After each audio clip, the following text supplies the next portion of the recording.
Hello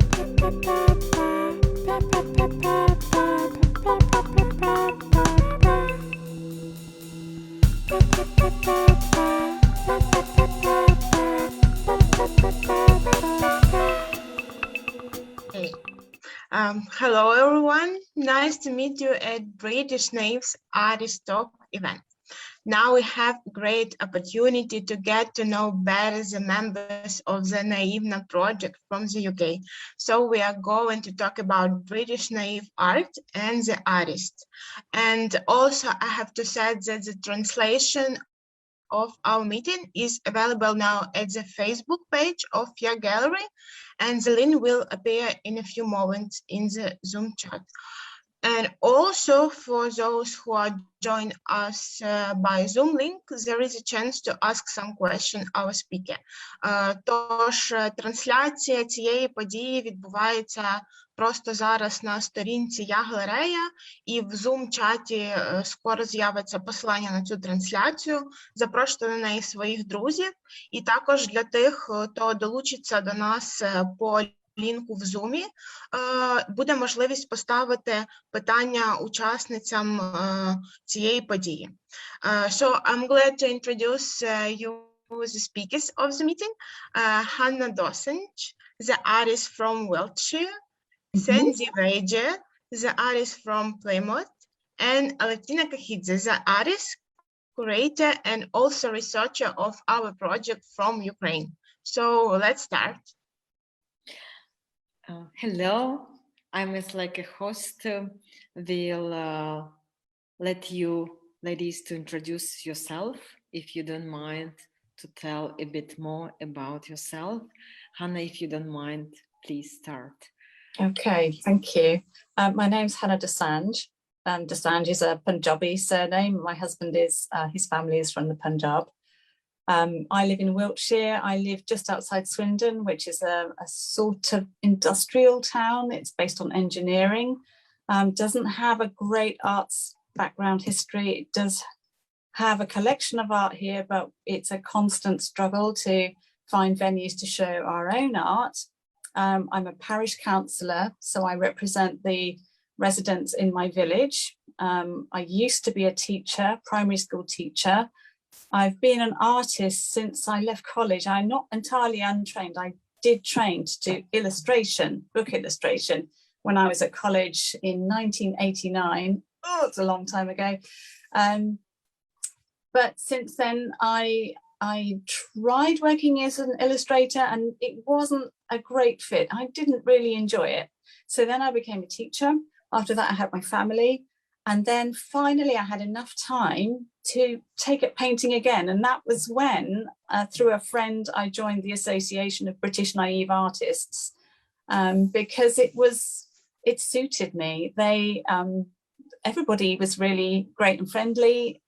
Basically what it is, it's a sort of a community of artists from all over Britain, and you pay a small amount of money every year just to cover administration costs. And there will be a couple of organisers who will get a website going and show your work, get a Facebook page going, show your work.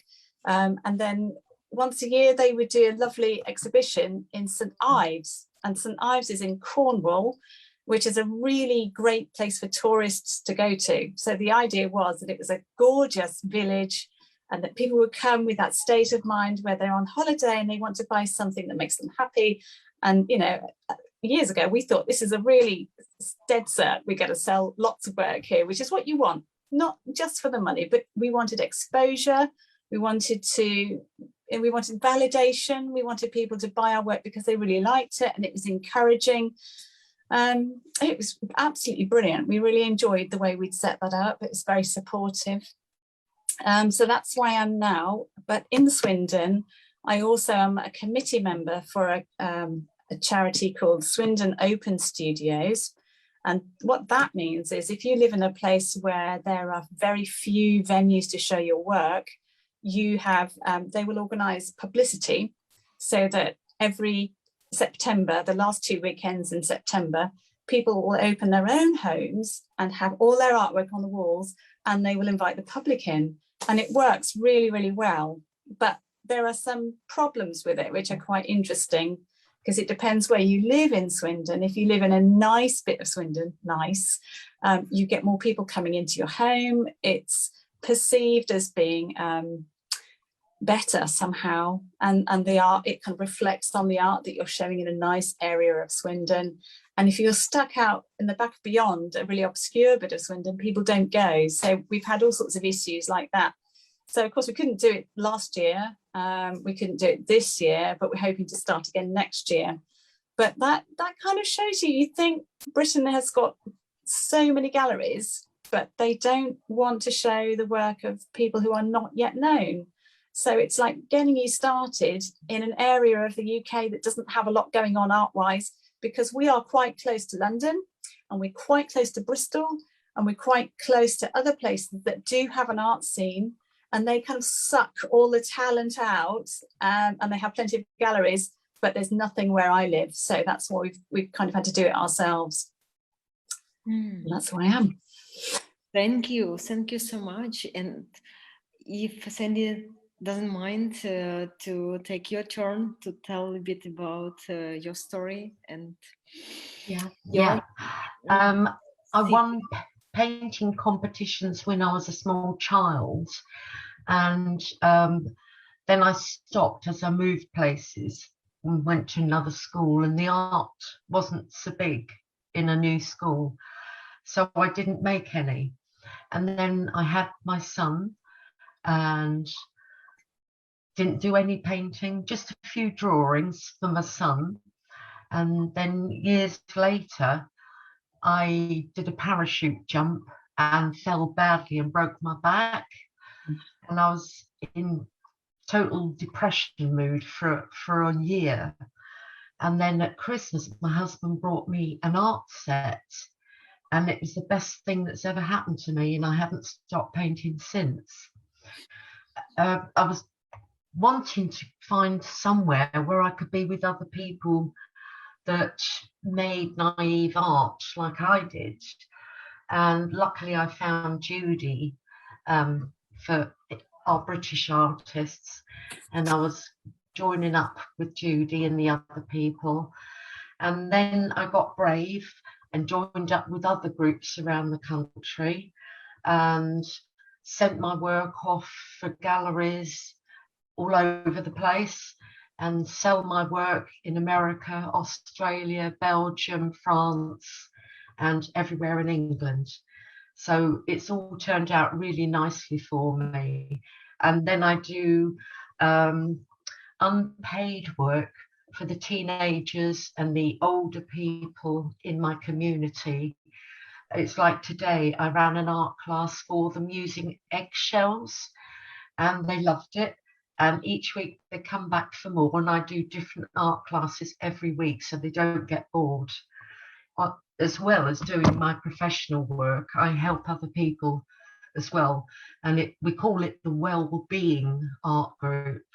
So people with mental health issues find it very soothing, and it really does help them to come out and meet new people and to make their own art. Great. Yeah.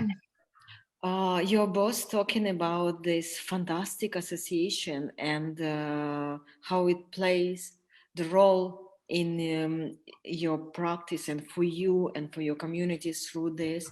Can you just tell us more about this organization, when it was started, what kind of rule they do have, how many people are in this association, if to be accurate, right? If you don't mind. As far as I know, in Ukraine, we don't have this type of association. Maybe your stories will inspire a group of people who do produce naive art, and let's see, in a few years or maybe next year, we do have it. Yeah. I mean, I'm very lucky because here in Plymouth, artists, there are many, and they love naive work, and we have lots of little exhibitions and the art shops where they take people like me and show my art. So there is an opening here I don't know if that's to do because we've got the Plymouth University of Artists here, so that could be part of the reason why the naive art is very well taken here.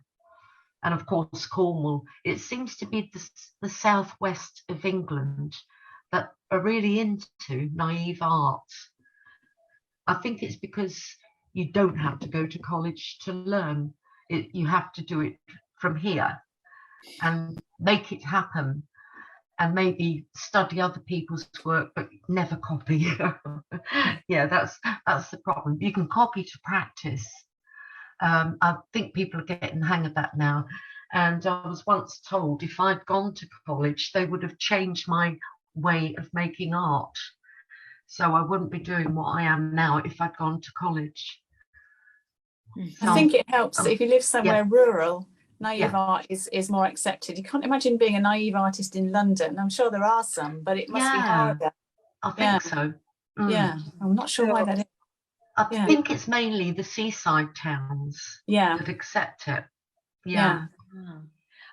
So can I just consider that in the UK, if you like to search for naive art in the UK, better to go not to London, better to go.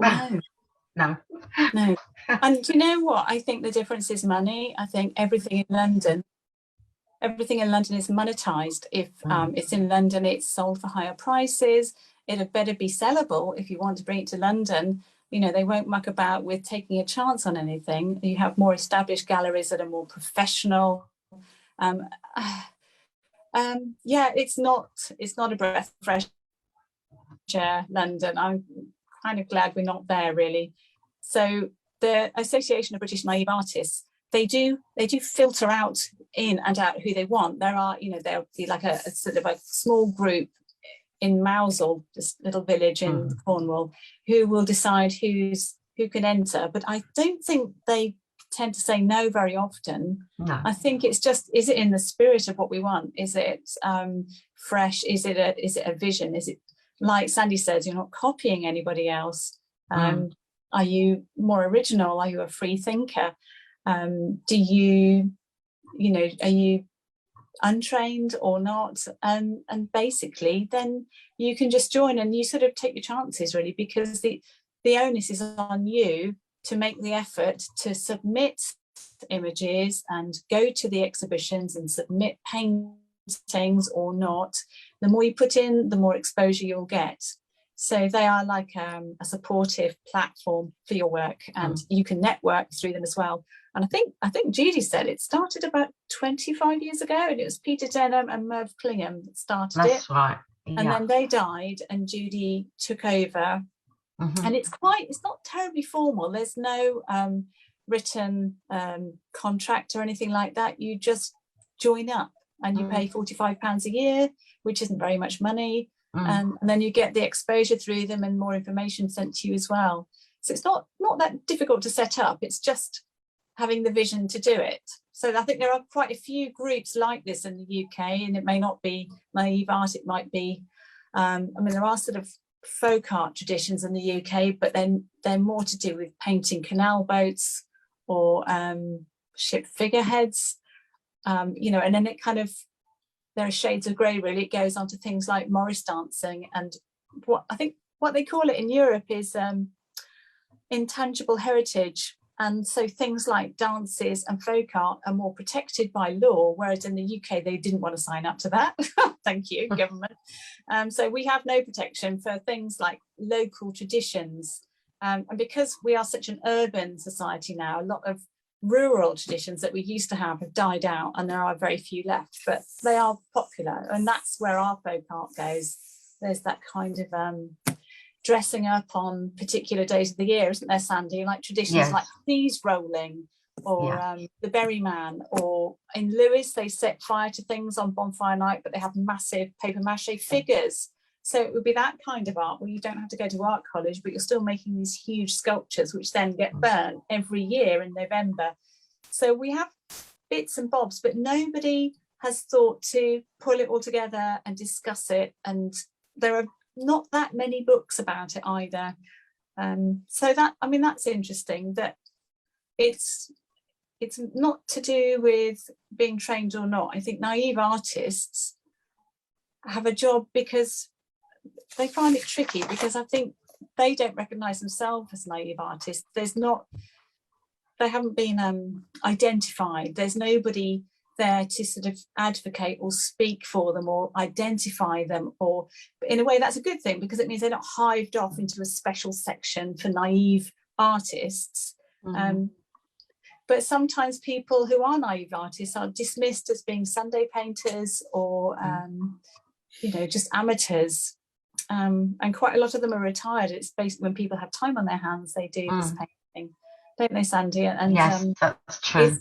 It's quite hard to get them taken seriously by the powers that be. Yeah, I find also that a lot of people are offended by the title of naive. I don't know why. It's like, you're not very good then. Naive. Now, as soon as I mention Beryl Cook, people love her work and they say, now I know what you mean. Yes. Thank God for Beryl. Yes. So, but you're absolutely fine with being naive artist. You don't have any problems. But why people are offended if they are considered? Do you know why? I think because naive art is so easily dismissed, because it's you didn't get trained, you weren't trained properly. And I think the UK does have a problem with art generally, because it's more of it relies on the word. I think for years and years, right, going back in history, when we had the Reformation, this is me thinking about my A-level, Sandy, sorry, I'm going to do history now. All the churches inside were amazing, but they were painted over by Puritans, and all of stained glass was smashed, and everybody just read the Bible, and it was all about the word. And then after that, the only people who were paying for art were aristocrats, people with so much money, and then they would build these beautiful houses and fill them with art. Everybody else just had to make do, you know, and it was very dull. And so you would do your own thing. You might carve a boot and put it over a cobbler's shop. You might carve a pair of spectacles and put it over an optician's or somewhere where you get your eyes tested, because people were illiterate and they needed a sort of a visual cue to know where they were going. And so that, which we would now pay big money for, beautiful old carvings, that was considered like the lowest of the low. It was just really jobbing work. It was nothing special. And you can see quite a few folk paintings starting then of people who totally weren't trained. But so it's been associated with being poor, really. It's not real art. It's not art bought by the rich. It's just, you know, what the rest of you have. There's a lot of snobbery. Snobbery, yeah. Snobbery, yeah. But thank you so much. You drew all of us in this context, and as you said, dismissing of naive art. Can you just tell us a bit what kind of topics, what kind of thesis you use in your art, if you don't mind? How you describe yourself, let's say. What we can see. Of course, sometimes artists don't want to describe what they draw, but if you don't mind, just to tell, what is your procedure? What is your approach? With whom you work? All the models on the pictures. Do you know those people or don't know the people? Or maybe it's fantasy. Just give us more key to understand your art practice. Sandy, do you want to go first, or shall I? I'll have a go. I use a lot of mixed media. So some of my paintings, I use cling film and matchsticks and tiny bits of gravel to make it more real looking, some of the work. Oh dear, what was I going to say? I don't know what else I was going to say. I'll come back. Okay. Yeah. Well, I have started to do some work with paper mache. got one here. This is spring. I did this during lockdown because I just, there she is. I just needed some company, I think. I was just making friends for myself during lockdown. So that's spring, and this is summer with a crazy hat. And I also do collages as well. I quite enjoy collages. But mainly I won't totally make a painting up. I will use photographs. Sometimes they're just people I've seen on the internet. And I have started to do interiors of pubs, anywhere where you get a lot of people meeting. And you get some really interesting juxtapositions of the way people are sitting together, and you can kind of imagine a situation and what they might be talking about. And there's a bit of buzz and some dynamics, and I might put my neighbours in. I might put friends in. I might put the owner of the pub, because maybe then he'll buy it off me. I don't know, like a patron. But other people I'll just borrow off the internet. And it sort of occurred to me when I was writing some notes, getting ready for this, that it all started by reading these. These are Ladybird books, which every child in Britain reads. They start off with these. At least they did when we were younger. And these were illustrated by really, really amazing artists who would use photos and would just sort of improve them, if you like, and simplify them and make them for children. But I remember just being absolutely fascinated by looking at those images, and that's why I've always been drawn to not fine art, because that's usually abstract and leaves me a bit cold, to be honest. I like narrative paintings. I like paintings with a situation or a story. So I've always liked older paintings, historical paintings, portraits, rooms full of people. What on earth are they doing? There's always a bit of a story going on there, like Rembrandt's The Night Watch and things like that. So before I start, I will decide what it is I want to say. And it's usually about humans and their relationships with the animal kingdom. So I think as a human, we are both animal and not animal. And it's that strange kind of not being one or the other, or being both. So you can be angel and demon at the same, angel and beast, I was going to say, at the same time. And I love to watch humans at play. So I just feel a bit like an anthropologist, because I like to sit in a pub and watch people, or sit in a cafe and watch people, because it's when people are at work, it's not as interesting. It's when people are doing things by choice, the things that they do to play, that I think makes you the most human you can be. Where did I put back my notes? And also our relationship with animals. We've just lived through an epidemic caused by getting too close to animals. And on the other hand, here in Britain, we love our pets like they're our children, and we actually dress them up and we keep them close to us, don't we? So I quite often use pet dogs in my paintings alongside people, because they quite often look at that person shopping, eating, drinking, whatever they're doing, that strange thing that they're doing by choice, because you have nowadays you have leisure time, and you have enough money, and you have so much food, you can choose what you eat. And this is a very new thing historically. And I always have the dog looking at the human as if to say, this is quite bizarre. You don't have to go foraging for food anymore. It's all laid out for you, this sort of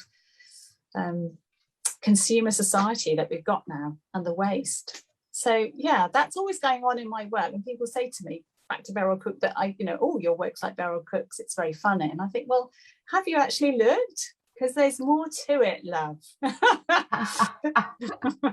So I see that you are so solid in your approaches. You really do know what you do. One question for you. You're always so independent to make your choice what to paint. Do you accept commissions? Yeah, I love commissions. Yes. Yeah. But they are difficult to do, because it's not necessarily something that you would have thought of. And at the moment I am really struggling with one in particular, but I'm going to have to do it, which is of a man who died in a fire trying to rescue his friends and his workmates. And it was a very, very famous fire in a tower caused by a plane crashing into it. Do you know the one I mean? Yeah, Twin Towers disaster. Okay, so and it's such a big topic, and it's a very tiny painting, very intimate painting, and it's been asked for by a friend of his widow's, because this guy was in the Twin Towers and he helped everybody get out basically, and he stayed in. He went back to check that they were all out, and then he never came out himself. So I'm really struggling with that, because that is a really personal subject for them, and I just daren't start it in case I get it completely wrong. But otherwise, yeah, people do ask me to do their pets, you know, paint their pets, and that's a delight. That's quite easy to do. Yeah, it's delicate. They ask you to paint their pets, but you are free to. I can paint what the heck I like. Yeah, I might not sell it. I've got loads of paintings upstairs that nobody wants. Great. Got to do it sometimes. Yeah. How you feel about commissions? What is commission for you? Who's that? Sandy. Mm-hmm. Sandy. Yeah. Can you repeat, please? What is commission for you, Sandy? What is commission for you? How you like to? Well, I was asked to do a very special commission one year, and it was for a young lady, I think she was 20, who had died, and she was a drummer, and she loved going out with her friends on pedal bikes, and I had to interview every one of those friends to find out their personalities so that I could actually draw them on the bike that I thought they should have.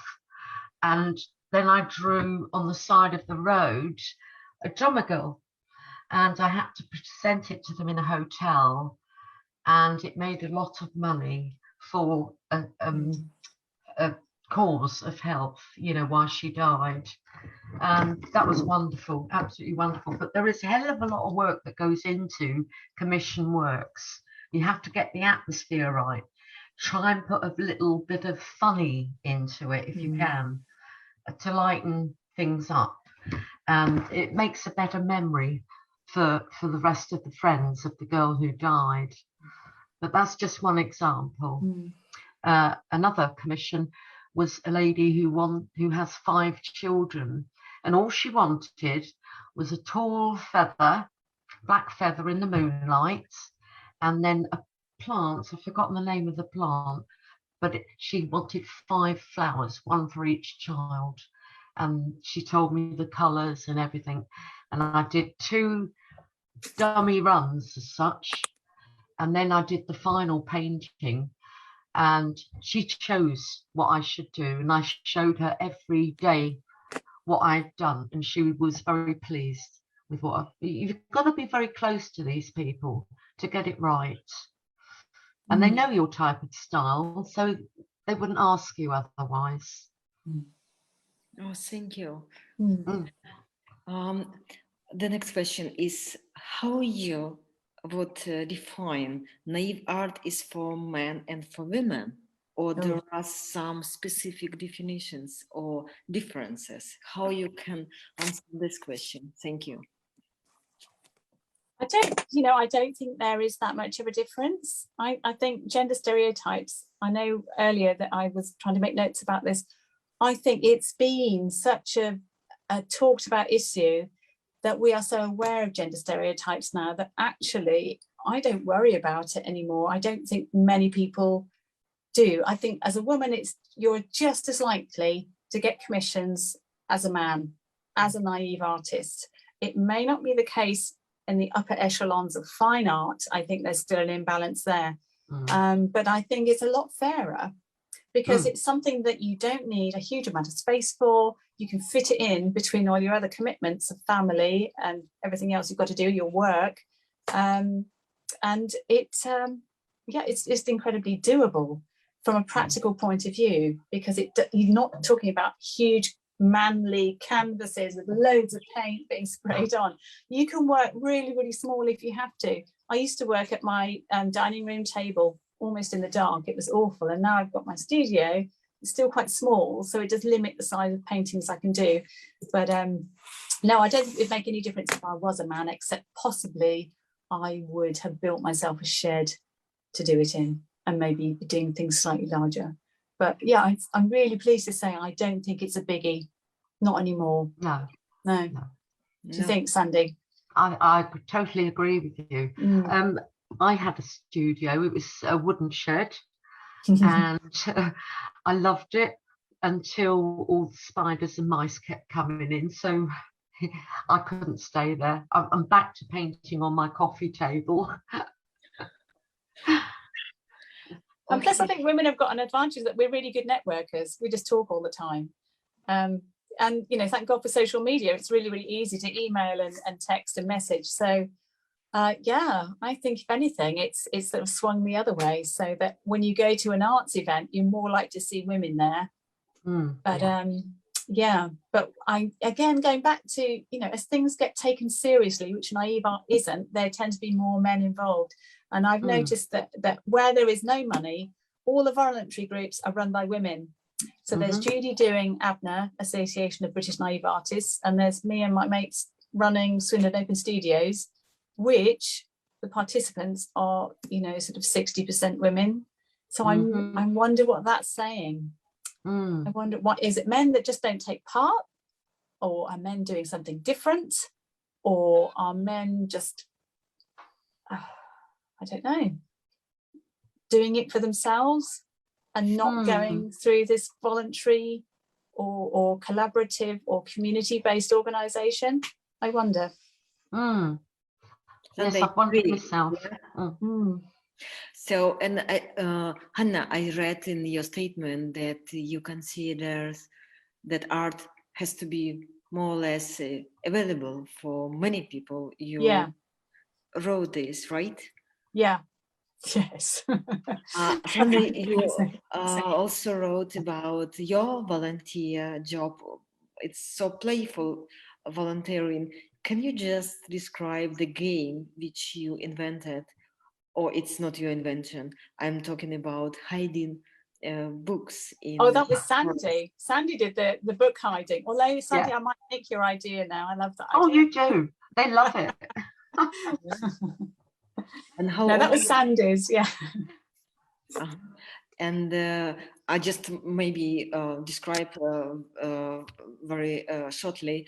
So how you can say, Sandy, it's action or performance with books, how I should tell it correctly, how you would define this and what actually happened. Can you just draw us in the situation, if you don't mind?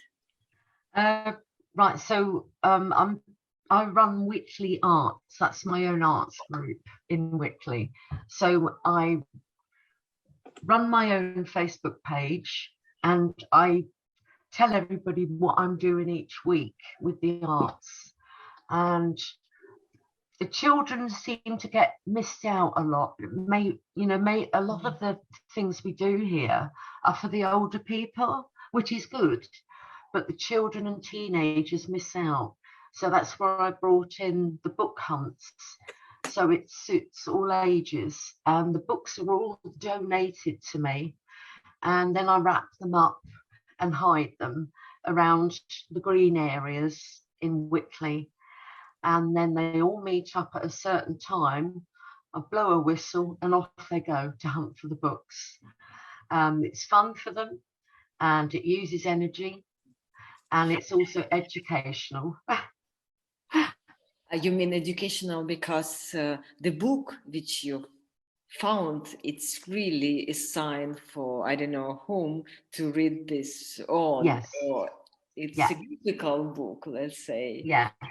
I include every subject with the books so that they get a good variety to read. Yeah. Great.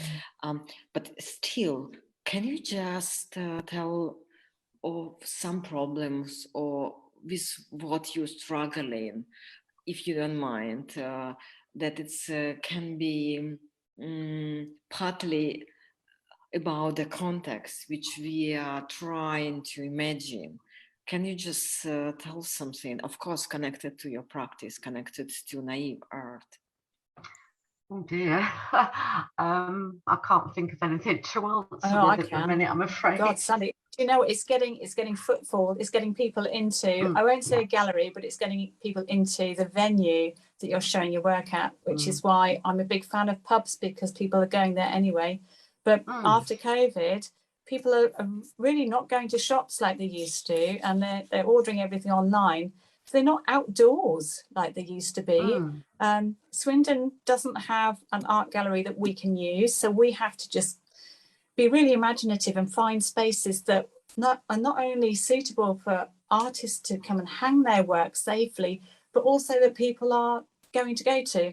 So we used to use a really big headquarters of a building society or a bank called Nationwide in Swindon, and they've not having people at work anymore. People are working from home.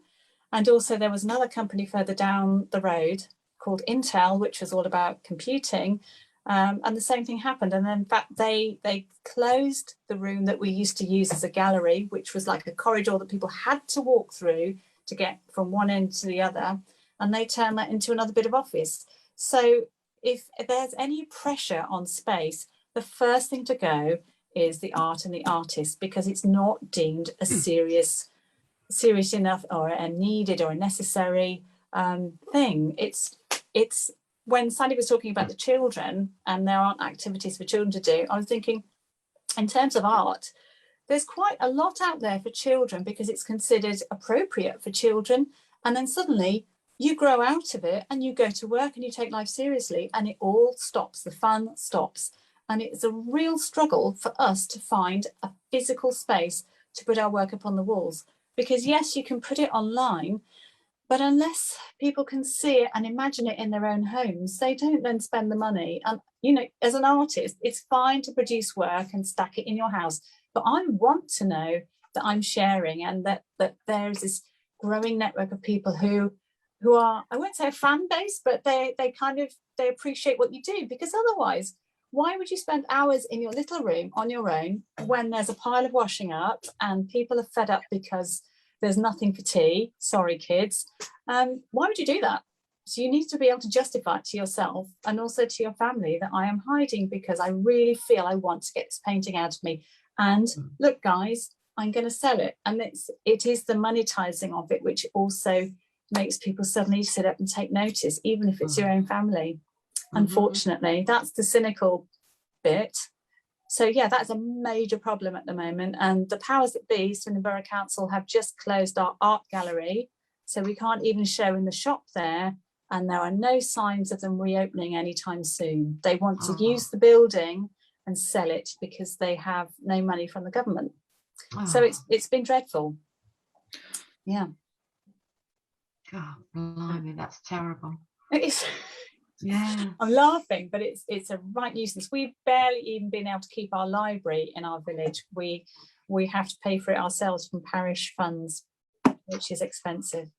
Crikey. So more walls, more spaces, and more. Yeah, more walls, more spaces. Yeah, which is a paradox, isn't it? Walls and space, but yeah, we need hanging space. We need space that people are actually going to go to, attractive indoor spaces that are safe and draw a crowd. And there's nothing. Yeah. We've started doing something new in Plymouth, where all of the artists that are available paint something in their own style, and then you make sure it's waterproof and it goes up in the city for everyone to see. So all of the, you know, the boarding up when they're building, we cover the building boards with art, and it's got massive, really is. Wow. Beautiful. Yeah. Don't people steal them? No. Oh wow. No, they just want to look. Right, that is so not Swindon. It would be. I would be there 5 minutes and it's gone. I will ask our audience if there are some questions. Друзі, хто тут з нами? Будь ласка, пишіть запитання англійською або українською, і я їх поставлю. Не втрачайте час. Чекаю на запитання. So I ask about questions, if it would be questions. Actually, about walls and the audience, I will tell you just a story with teenagers in my village. I do live in a village. So what happens in my place? So we have many abandoned houses, like in Liverpool. Right. Not Liverpool, but we have. And after I was walking with them, they told me the secret that they do go in these abandoned houses and paint the walls. Oh, wow. Oh, Yeah. how nice. Yeah. How nice. Like an And- art playground. Yeah.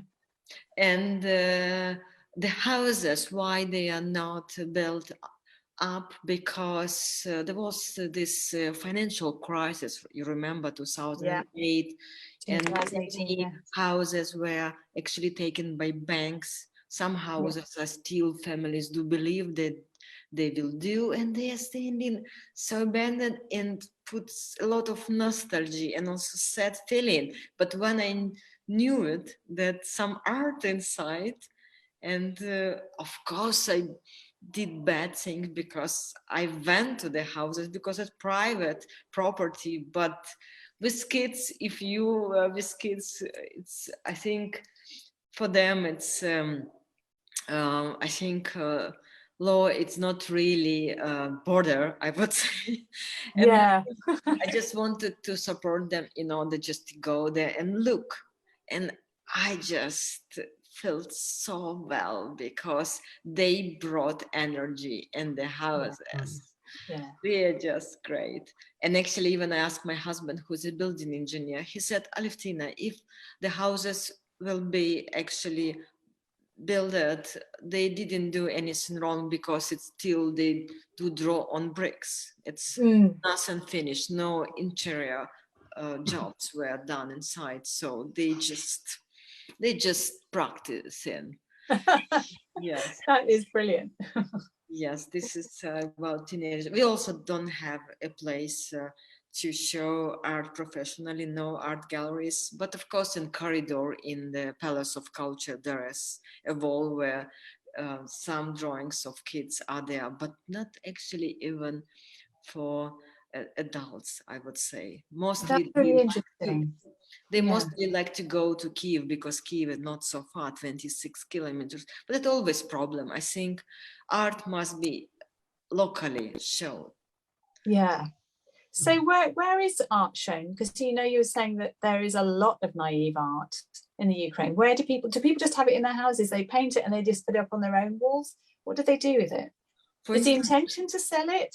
Time to time, yes. And if to talk about my neighbor, she just paint in her house, on her fence, on walls.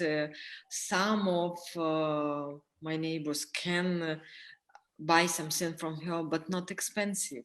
Yeah. She receives pension. Maybe she's not such interested in money, just to paint and give the enjoyment. Away. But if to talk about the project, we are actually all in this project Naivna. So the stories of the artists, female artists, mostly 12 female artists. So I'm not so involved in the stories of each, but let's follow what is happening. Some of them very young, some of them age like 60. There is one journalist who started to paint after doing something else all her life. It's different stories, but I would say art market in Ukraine in general is not rich, even for professional artists. But I can't say that we don't have so much of art. We still do have. It would be not fair to complain, I would say. There is creativity between people, but we don't have so many platforms as well. But stop complaining. Let's talk about something which you think how this naive art is developing. What is the direction? How you see it could be developed in future? If you have some visions, please share with us. Well, I think it's interesting that Grayson Perry during lockdown put on a program. Do you know Grayson Perry? Yes. He's an artist in the UK. His wife Philippa Perry, and they had a lockdown art show where people would zoom in themselves painting at home. So it would be actors and actresses or members of the public would submit work to him. And that has sort of spawned quite a few other programs. We've had the Great Pottery Throwdown. And I think it's a sort of a recognition that we've lost the use of our hands and that we really miss it. And it's a great way to communicate with other people and to engender a feeling of community, because we talk about the arts community and we talk about the baking community and the pottery community. And I think it'll be like the open air, you know, open spaces has become a topic that we have to talk about in this country, because we've spent years with parks that we've gradually started to build on, and we're sort of building so many houses that we're losing the open spaces and that we all go out in our cars. And during lockdown, when you could only leave your house for an hour every day just to walk around, people realized actually our local environment isn't great and we need to improve it. And that went hand in hand with a feeling that while I'm at home and I can't go to work, what shall I do with myself? And all people have been doing here is watching a lot of telly. And then suddenly they had time on their hands to pick up a paintbrush. And I think that was a revelation. So I think that the time is right for naive art, people who are not trained, just to rediscover the joy of painting and sewing and expression. And on this program, Grayson Perry was receiving some fantastic paintings and images, and at the end of which he was running an exhibition. I think it was in Liverpool, actually, in Liverpool or Manchester, of these painting sculptures that the artists did, that the people at home were doing. Lots of disabled people were joining in, lots of actors and actresses were joining in. And it was really joyful. It was a phenomenon. It was a really amazing success, this one show. So I'm really hopeful that people will go, actually, it's not all about whether it's good or not. It's not all about whether it's worth anything financially. It's how do I respond to it? And that would make me very happy. And that's why I think that ABNA, you know, and naive art in the UK is, you know, onto the next big wave of success. I think it could be much better known and appreciated and taken not overly seriously, but recognised and talked about and given a voice. That's my hope. Great. Maybe you like to ask something from me. Maybe you have questions. Why not? What, me and Sandy? Or yeah. Oh gosh. Oh God. I've got to pop out a minute. I'll be back in a minute. Okay. Okay. And you have some question to me? It was about in the Ukraine. If you are good at painting, would it be encouraged? Would it be encouraged in school? Would it be encouraged by your family? Or would it be something that people would say, do you know what, don't bother because you need a proper job? What would people's reaction be? Oh, thank you so much. I think now more and more belief in culture is growing. Yeah. I'm happy about this because when I was a girl, so all my family was skeptical about my choice to be an artist. Okay. Now it's really, really more value in culture. And what I also notice, since I do teach a lot, if I see successful couple or their managers or they are working in bank, they have wish that their kids will be creative or they would be an artist or they would be directors or whatever, something creative to do in their life. So I would say that there is tendency to encourage their kids to be in this sphere. So it does have prestige, some status then. Yeah. Oh, good. I think Ukrainians in general, they actually very handy, and also even if we always complain that state doesn't put a lot of money or enough money in culture, we all the time complain, but if you just look on the society, anyway, there is this kind of respect and now more and more believes that we do need artists. for many, many, many reasons, to make society more friendly or put more harmony, and also to help with many, many things. Like, if you know, we have hard situation, we have war in the east of Ukraine, and the artists very, very needed people. Powerful, yeah. Yes, you're right. Yeah. So at the moment, we do have better situation than when I was a kid. That's great. Do you put that down to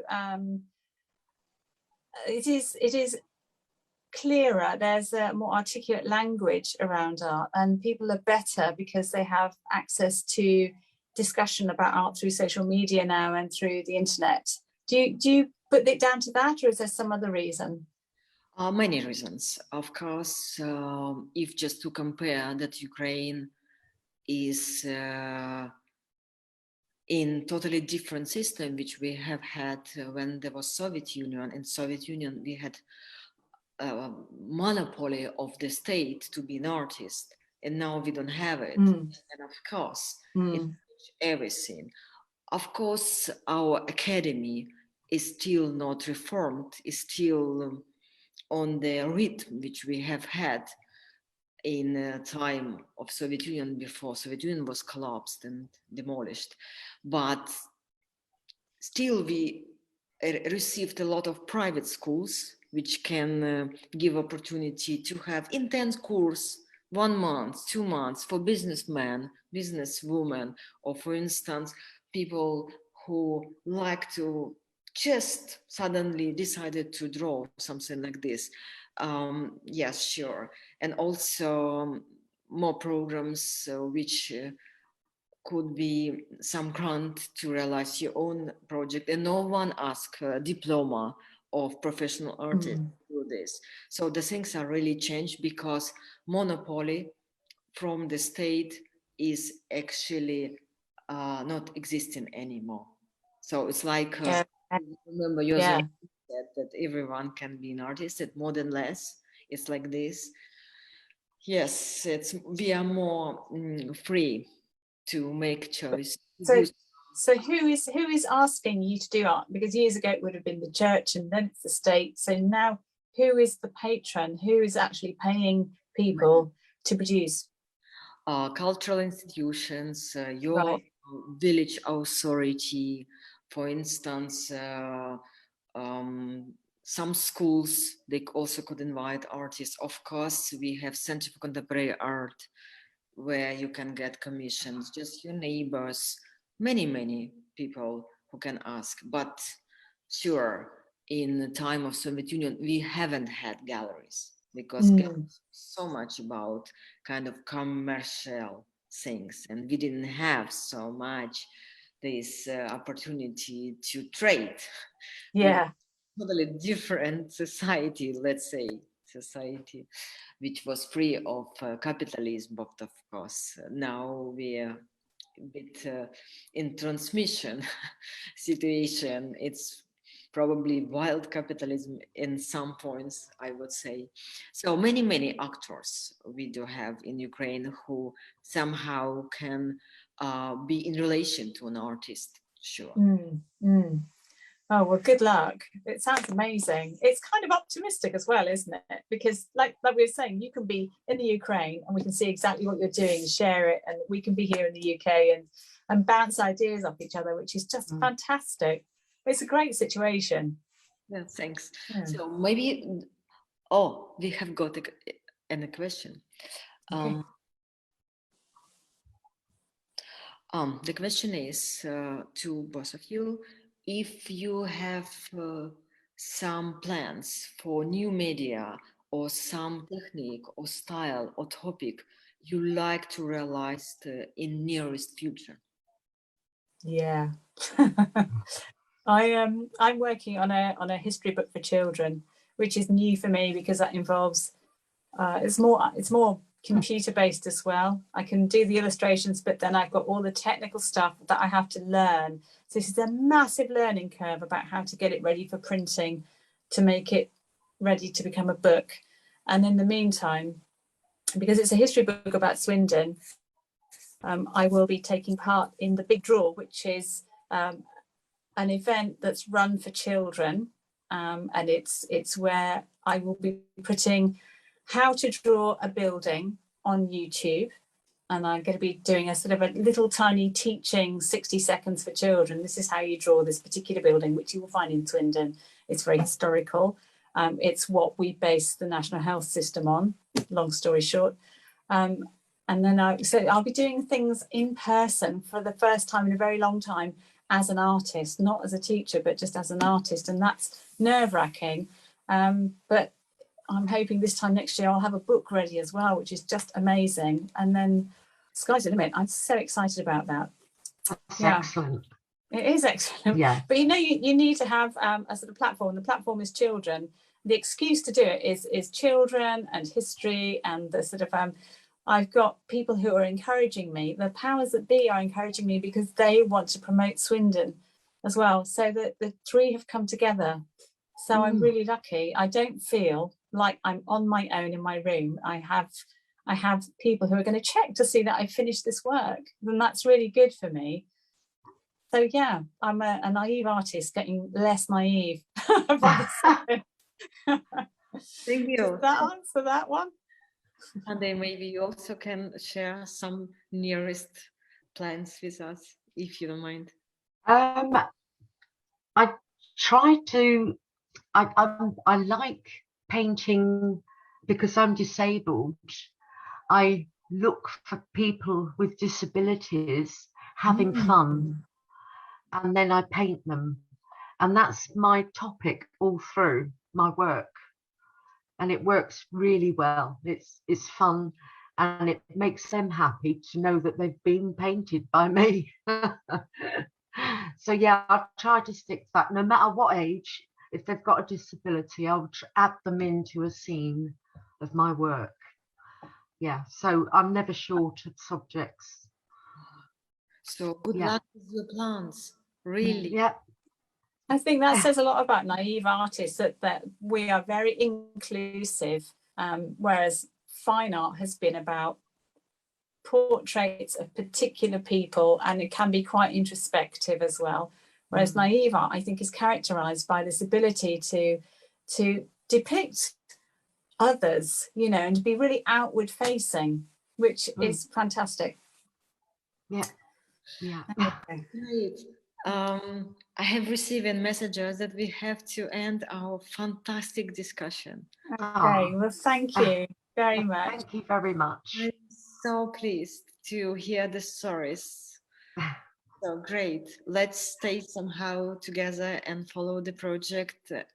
Yes, just to be in contact in some ways. And I wish you a lot of spaces, walls, and very, very walls. We want walls. Audience. We want an audience. Yeah. Okay. Thank you so much for your time. We've had a really great time, and it's been wonderful. We'll keep in touch. It's been fantastic. Yeah. Thank you. Thank you. All right. I'm going to press leave. I'm going. Bye.